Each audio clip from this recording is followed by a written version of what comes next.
Hey everyone, welcome back to more chess.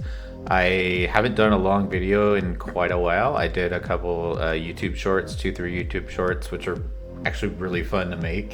Check them out on my channel if you haven't already. But yeah, I played a really fun quad earlier this week, and the players going from left to right on your screen here are Logan Schaefer, who is rated like 2075 or something like that now. He's like inches from National Master, so awesome player. Jason Howell, who is basically the king of Waco chess, has been forever. And he's been rated over 2000 for most of his career. I think he's like 1920 right now or something, but just an awesome player. And then me, I'm trying to improve all the time. I'm like 16-ish hundred right now. And then Eric Ney, who is in the 1500s right now, but he's been 1600, just like great player. It's always a challenge against him. He's really a fun player. And yeah, let's jump right into it. With this quad, you could essentially you could just not win any of your games. It's just such a challenge with all these guys. So all right, let's get into it. Round one, I have the white pieces against Jason, and I went ahead and started with e4, and Jason played e5, which was kind of a surprise. It's kind of like a mouse slip because he's like, he's the king of the French defense. Like he's so good at it. But we did this like a month ago. I had the white pieces, and then I played this little gambit line thing, and he crushed me. So I think maybe he thought maybe I had looked at it again, which I had, and so he decided to go e5, and I went knight f3. He went knight c6, and I go bishop c4, playing the Italiano, and he brings his other knight out. 2 knights defense, and I play this Scotch gambit line, and this is all just kind of standard theory. Takes, advance the pawn, bring your pawn out to d5, and the best move here is to slide the bishop over, pinning the knight. The best move here, obviously your knight's hanging with this, so you got to bring your knight. And then yeah, you take because the knight's pinned. Bishop comes out to unpin, and then you take with the bishop, because if you take with the knight, then the pawn can take and kick your bishop out, and it's like, where is it going? So it just kind of the best move is just to take with the bishop there. Takes with the pawn. This is all just standard castle. Brings the bishop out to e7, which I don't normally see that. I normally see a bishop out to c5, putting pressure on the knight and this diagonal towards the white king. So when he played that, I think this is like my first thing probably.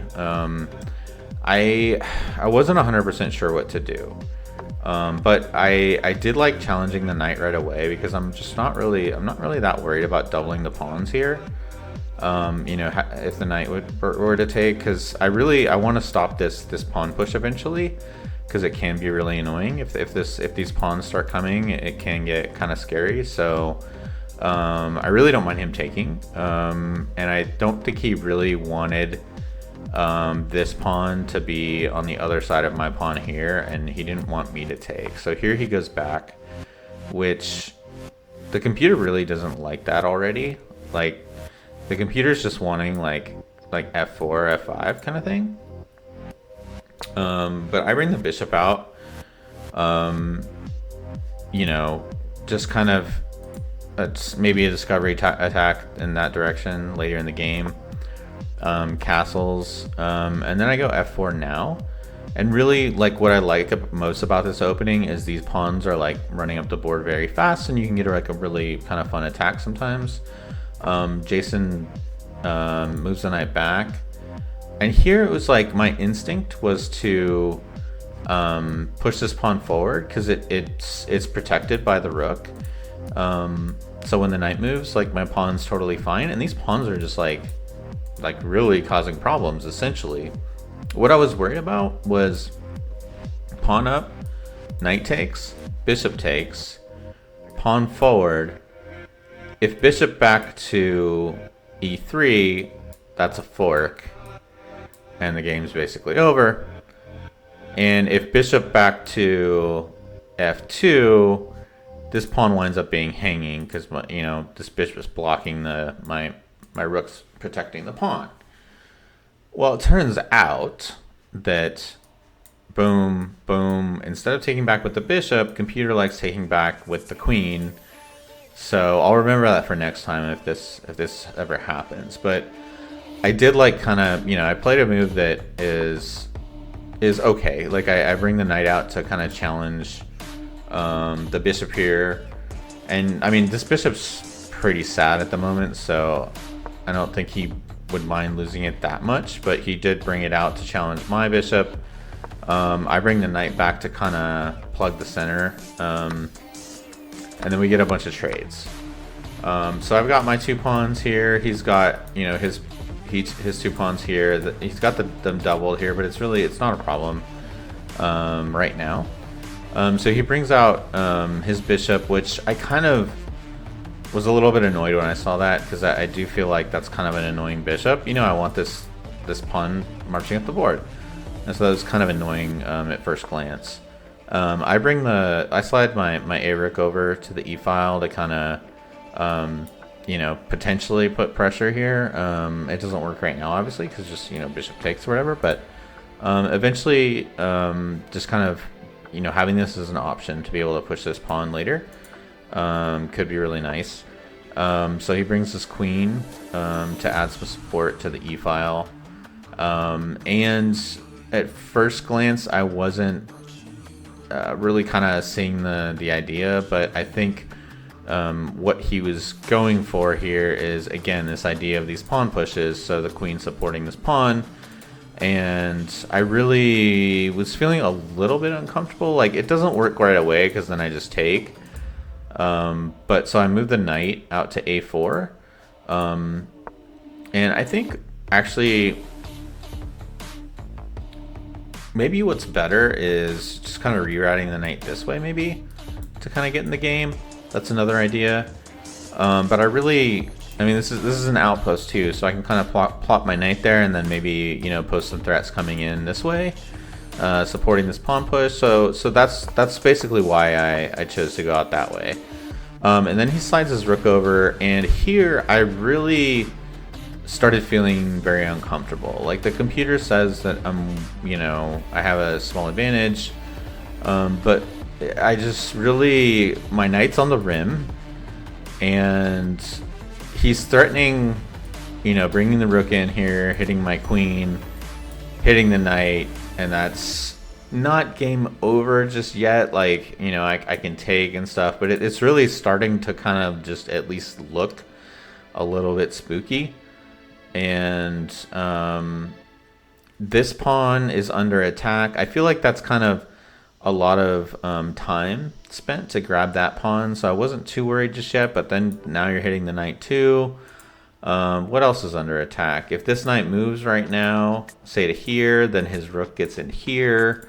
So I spent a long time here. This was only a game in 30 as a time control, and so I spent, like, I don't know, maybe 10 minutes on this move or something, and I don't even think I came up with the best move. I think the best move, according to the computer, is just to kind of shut down the rook.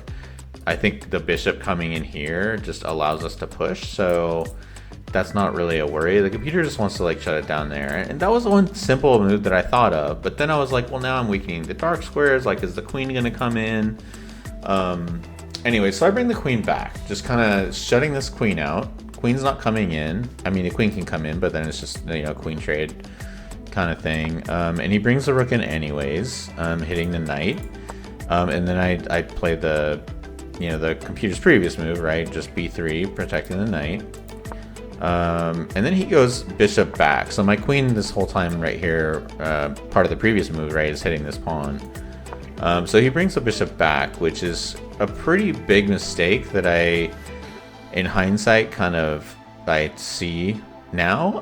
But like this whole game, right? This whole opening, the whole point of this opening is you have these two pawns working together and you're putting pressure on the ENF files, and this bishop going back really just allows for that, and my pawns are just like causing problems. But I bring the knight in and hit the bishop, and here I'm starting to feel pretty good. But then he plays this move, and I think I maybe got a little bit I don't know, too careful here. I think just kind of taking, taking, and then I still can't draw arrows. My goodness, just taking the bishop and then just continue with this simple plan. And I just wanted to sort of keep the tension. And his rook's just, it feels kind of silly here. You know, what is it doing there? Like this knight's protected. This rook is just kind of out in no man's land. And then he comes up with this move, which kind of still went out of my sails a little bit. Like, obviously I can't take because now my knight's hanging. So I just play a simple pawn move up to protect. We get takes, and then he doubles up. And here I really started thinking about these pawn pushes because defending this just feels so miserable. So I went for it, and that was the right plan. The computer's been screaming for this F5 move for so long, and I finally played it. He takes, and I play the best move again, and I am essentially winning right here. The queen steps back, and I just have a +4 advantage right now. And I see what I think is maybe a knockout blow. And if you go back to here, there's a fun idea of, you can see this fork, right? And it just doesn't quite work right now because you move the knight out to fork, and one of the rooks moves, hits your queen. Your queen has to move. Now your knight's just sitting there on the rim again, kind of in no man's land, hitting this other rook, which is going to move. And so that just doesn't work right now. And so after this queen goes back, I just see what I think is, I wish I had more time to think about it. I thought the knockout blow was this move here, and it just throws away most of the advantage. The point is, I'm going for checkmate, and if you move the pawn up, now my knight idea works, in theory, because I'm forking, and there's no hitting the queen anymore, or so I thought.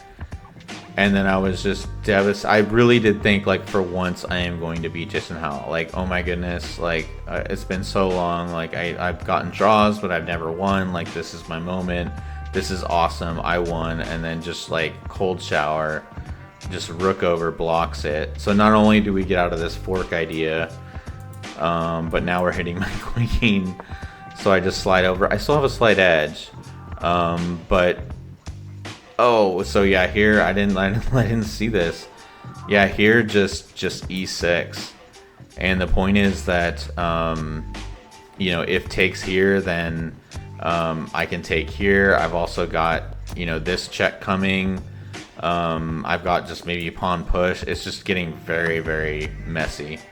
Anyways, I kind of bail out and take, and then here.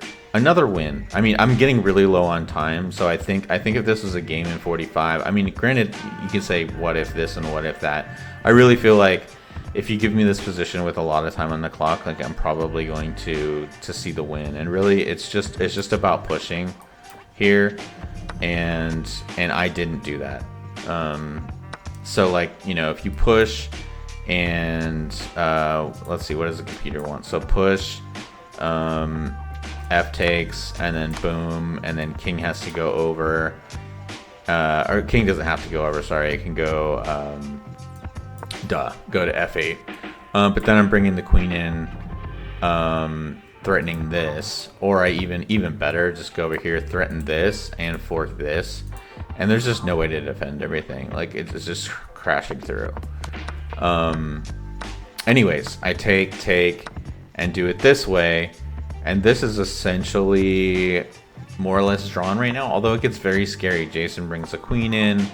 I'm just kind of defending and just trying to kind of hang on. Brings the rook in, just feeling very uncomfortable now at this point. I take, giving my king some lift because, you know, I really wanted to swing this rook in right now to hit the queen, but check, and then what? Now I'm, you know, having to go back essentially. It just feels all very, very bad, and then takes, and I mean, so down, you know, takes, oh, excuse me, I'm messing up the scene here. And so I give him lift for my king, and he hits this pawn, and there's just no way to defend it. Not easily anyways. I mean, maybe I could have, but so I swing my queen over to kind of threaten this back rank idea, and he can always take this pawn, but it buys me a little bit of time. Also, I am preventing the pawn from advancing, at least on this turn. So he takes, and I give it check. He blocks. I take this pawn. He's pushing the pawn. It just feels very yuck. Very, very yuck. You know, the old me would have just been like, okay, I gotta block now with the rook. That's almost borderline losing.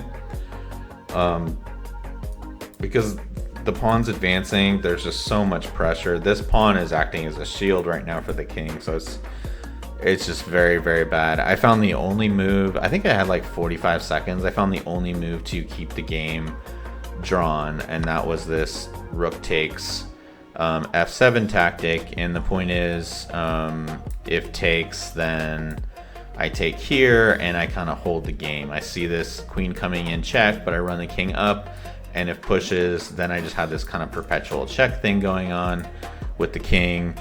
And so at first Jason reached for this rook. I thought he was going to grab one of these pieces. Had he done that, that would have just been game over, lights out, because check, you know, he's got to take. I take the pawn with check on the king. This rook is hanging potentially in some lines, and so it's just game over if he allows me to do that. So Jason thinks about it correctly, does this, exactly what I just said, this whole perpetual check idea. It was a little bit dicey. I didn't know if it was a perpetual check or not. Excuse me. I just messed up the scene. I didn't know if it was a perpetual check or not, but it indeed was. I think after the game, the guys were saying, like, can't the king run down this way? And I thought maybe you could as well. But actually it runs into this fatal blow. If you start running here, you can just get completely blindsided by this whole takes here idea, and you know, you can't push the pawn because you're pinned. So yeah, you just lose the queen that way. Anyways, this is the final position here in our game. King, yeah, and I had offered a draw a few moves ago, but I think at this point Jason sees that there's just no blocking it, and pretty much anywhere he goes, like, I'm just doing the same thing, right? Checks from the back, and so there's just no way for the king to escape here. So I get a draw against Jason Howell in round 1, which is just like an awesome result for me, right? I'm rated 1600, he's rated 1920. Just a great player. I'm either losing or if I'm lucky I get a draw against him. He's just so strong. So number 2 player in all of Waco. So that was just an awesome first round. Actually, in one first round tournament at some point I got a draw against Jason, and then completely played a trash second round because I was so exhausted and kind of relieved. And so going into this game against Eric, I was thinking to myself, okay, don't get relaxed, you got to stay focused. And it was a mess. So he played the English, and I just played my modern, and we'll just kind of blow through some of this opening stuff, but just very kind of slow maneuvering game, and it really starts to feel uncomfortable pretty quick. Let's see, back up. Yeah, here. Even just f4 is really strong because, yeah, my pieces are just really cramped. So I think it was kind of fortunate that he played this move. And I think, you know, I maybe rushed this takes a little bit, but just this knight sitting in here just felt, with the time control being game 30, calculating when is the knight going to jump, what is the knight threatening, every single move just felt exhausting. I didn't want to worry about that, so I just took, takes, jump back, and just Eric just has a +1 advantage. Another knight jumping back. And then he wants to trade bishops. I'm not so worried about my dark squared bishop going away if it's being traded for the other dark squared bishop. What you really don't want to do if you have a Fiend Kettoed bishop around your king is trade it for something like a knight while the opponent still has their dark squared bishop on the board, and just there's just no way to defend these dark squares. But you know, he trades it for the dark squared bishop. I'm just kind of like, okay, like that's fine. Go ahead and take it. We trade, and I took with the pawn here because really this whole game I just want to keep this bishop bottled up. Like the second this line opens up and this bishop starts getting involved, things are going to get really, really tough very quickly. And so it's really just for me just trying to hang on almost this entire game. It's just, I mean, look at this. This is just nuts. I mean, he's got this passed pawn now. My knight's on G8. I got a knight on D7. I got a rook. These rooks are behind 2 pawns. And my queen, all these pieces are on the back rank. I mean, I am like, it's feeling, I mean, the computer says like +0.3, but this just felt very much worse than that, in my opinion. Like, practically speaking, like, I have no prospects. There's no attacking going on. Like, I am just purely defending 100%. This felt very bad. And then he comes with this F push, which I had been looking at for a long time. I think we both have been kind of looking like, when is this F pawn push going to happen? And I just get the queen off the back rank just to get my rooks connected, do it with tempo, right? Can't be blocked. The king's got to move. The king slides up, and then I protect this pawn. Really, just the idea, just fix this pawn. I do not want this bishop opening up. So that's just the whole plan there. Slides this queen over. I slide my rook over to overprotect. Sorry, this central pawn here. He slides his rook over, and this knight's playing a key role in blockading this d6 pawn. So then I slide my my rook up, and the point of this move is that if I ever move the knight and the the pawn wants to push, that I have 2 defenders, right? I've got the rook and the knight that can capture, so that it doesn't enable the pawn push if I move my knight. If I move my knight, say before I move this guy, like let's say I just want to do this, then this comes with tempo. And now I'm really a scary position. So that's why I moved the rook up. But I think the computer here actually just wants, and I saw this move too, and in hindsight I think it makes a lot of sense, is to try to just get the queen off the board, right? What I was worried about is, oh no, I'm not defending this square and the pawn's pushing, but you're okay, because you can slide the rook over and up, and it's more optics than actual calculation, and that's something I got to work on with my coach, just not rushing, kind of looking and calculating things. So yeah, pawn push here, and I challenge this pawn immediately because I'm kind of seeing the big benefit right now of trading queens. It's just a lot less scary, right, when you're being attacked, to just try to trade queens. I slide up to hit the knight, just to put a little bit of pressure. He protects with the rook. I slide over to kind of open up this idea of a discover check. Much to my horror, my rook isn't protected, so that's not even a threat, right? Then I'm just hanging my rook. So that was just a total miscalculation there. Better would have been, I don't know, there's nothing really great. Computer's saying knight h6. I don't even know what that does. It all looks kind of yuck. I guess just kind of take, but then the queen's getting in, and none of this feels very good. So I did this kind of as a miscalculation. He pushes, which I was just thrilled to see. I was just, oh man, when this opens up and I just have no coordination of my pieces, it's just going to be bad. So he allows me to close it. Funnily enough, the computer just wants to straight up ignore that and move the knight and start creating threats.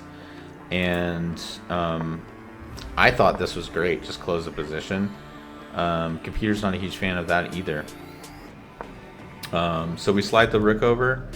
He's really putting pressure here. If this knight ever moves, this guy wants to run. But I move it anyways right now because actually I do have 3 defenders, so I'm fine. But it's just feeling very yuck.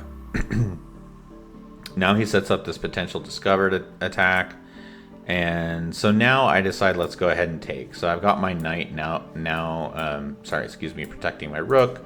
So this discovery here is actually a thing. So I go ahead and instead of taking though, I push to protect against this. I was looking at the computer line. Taking would have been better, but I push.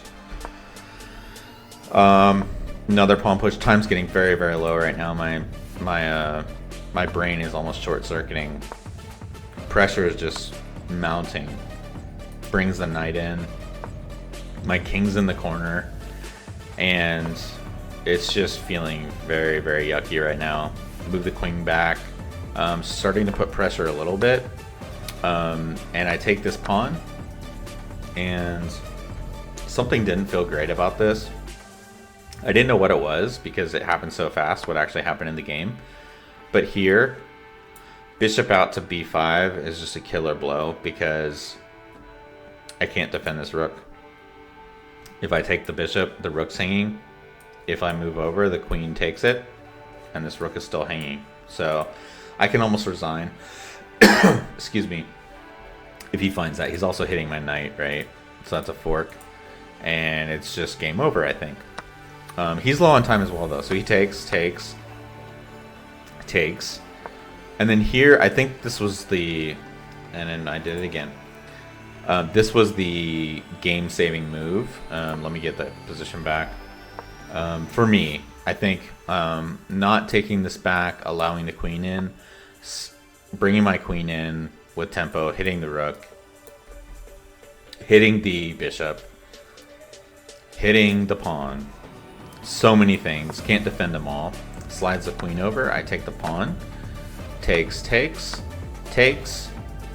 Here I give a check. And critical move would have been to block one way or another. He slides the king over though, and that gives me this check. And he mentioned this right after the game that once he didn't see this rook sliding over, giving him the check. Once this happened, it's just game over. Skewer his king, excuse me, to his queen. And my queen just is too much. Running the king all over the board, forking pieces, take his bishop. And I get out of this round with a win. But this is the second time in a row that I played Eric where I really was just losing and got lucky. So just a really good game from Eric. I think had he had more time, he would have closed this out against me. So anyways, after 2 rounds, I'm on 1.5. Logan is on 2. Jason is on a half because he played Logan. And Eric's on 0. Probably should have had 1 from this game though, for sure. So I'm feeling pretty good. I'm going into the final round against Logan, who obviously is an awesome player, and I really don't know what to do in the opening against Logan. He's such a good Caro-Kann player, and I'm a very new E4 player, and I don't know that well what I'm doing against the Caro-Kann.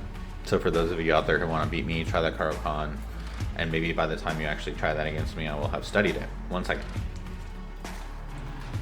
Okay. So instead of an E4, I decided to go D4, and Logan goes for Indian. So Indian. Let's get through this opening here. Bishop out. This is my... I really like this. I've had a lot of success with it.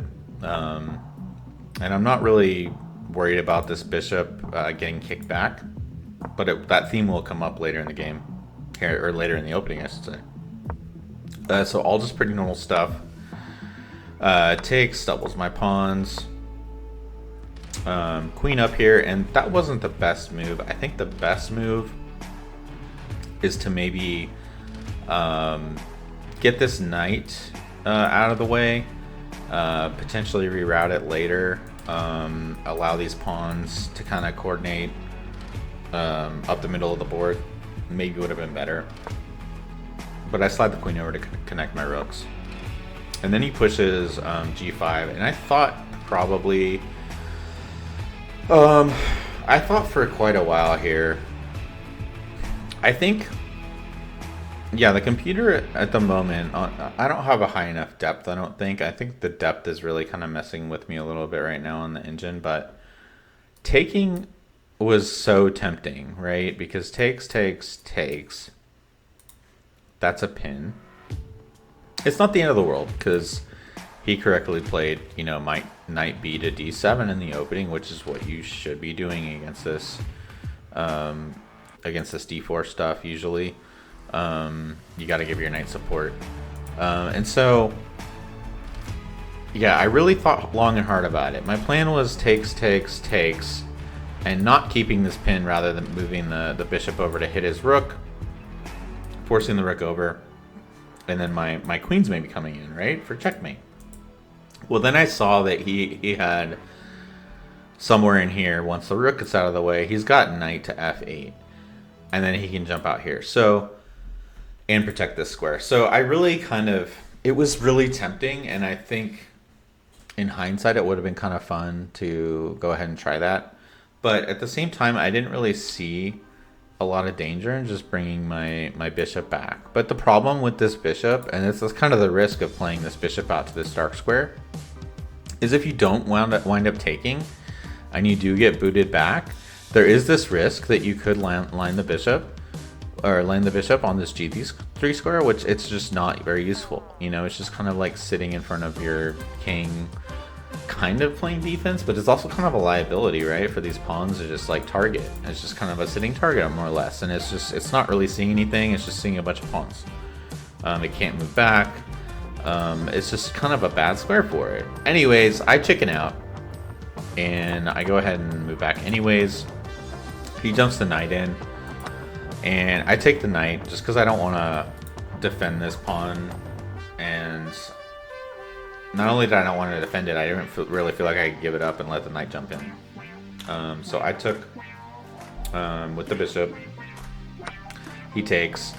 It's a pretty even game right now. I get the bishop out of the way, hitting his bishop.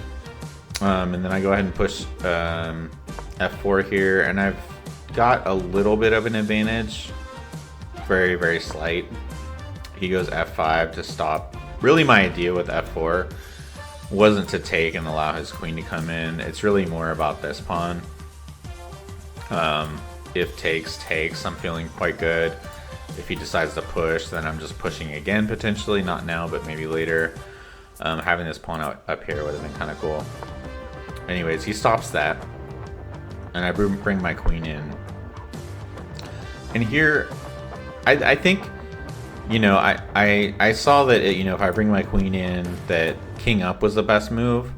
But I thought maybe takes and trade queens potentially. But what I didn't really calculate through was taking with the pawn and allowing this kind of pressure to happen, which comes into play later in the game.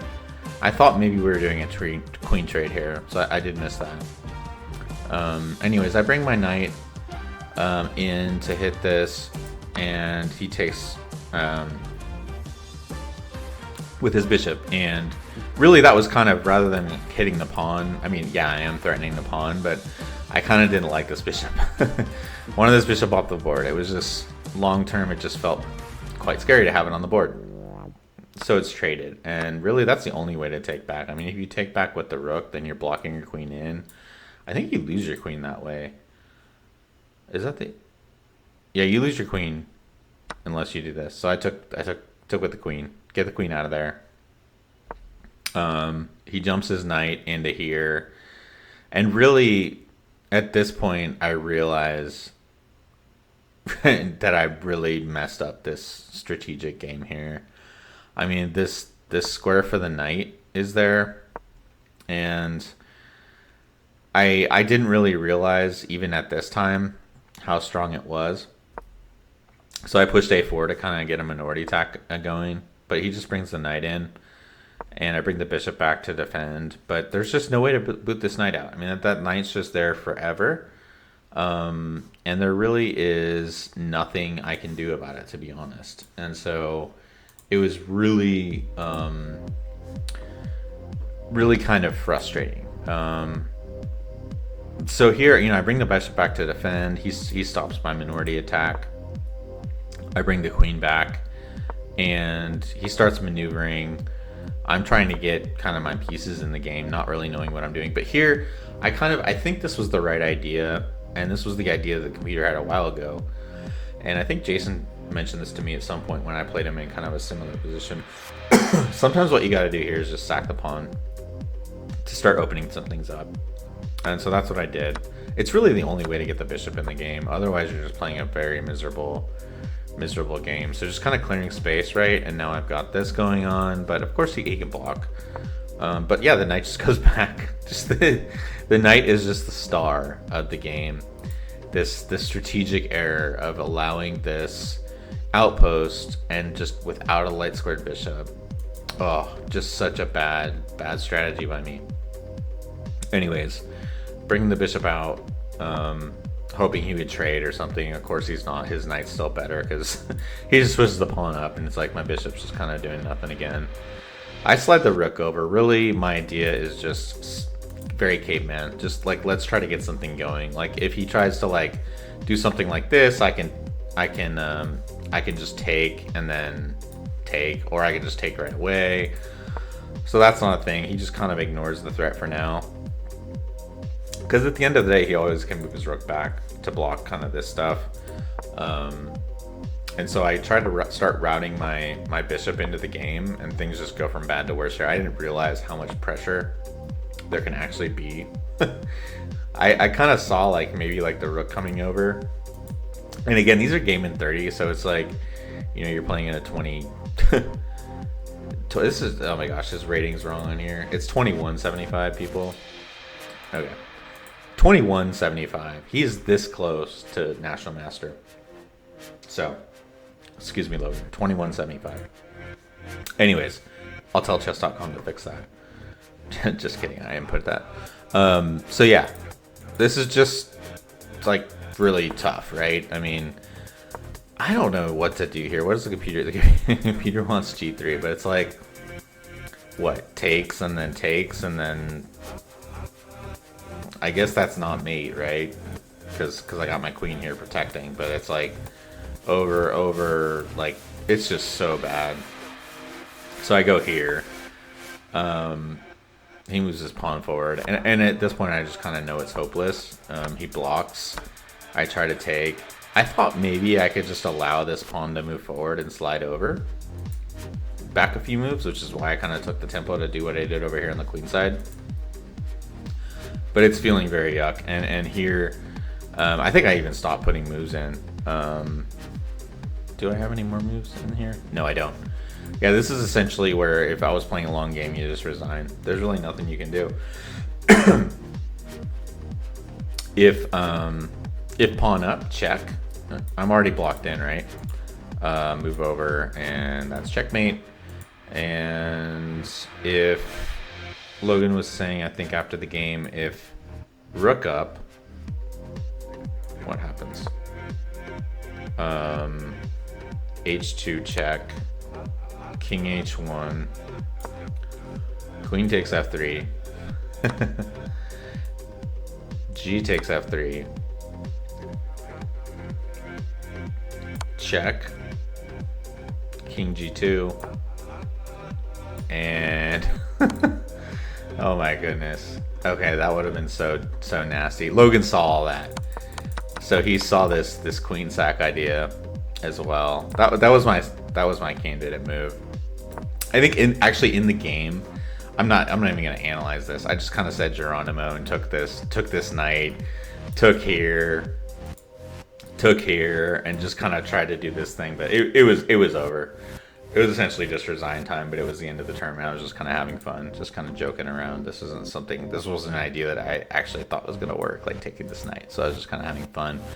I had fun with it, but I had a lot of fun playing against Logan. I had a lot of fun playing against Jason and Eric too. Like, I learned so much from each of these games, and I didn't even look at this in great depth yet. And I know I'm going to look into it a lot more in more depth, because I think there's some, especially the game against Logan and Jason, and even in the modern against Eric, there's just some things I'm doing wrong with that opening.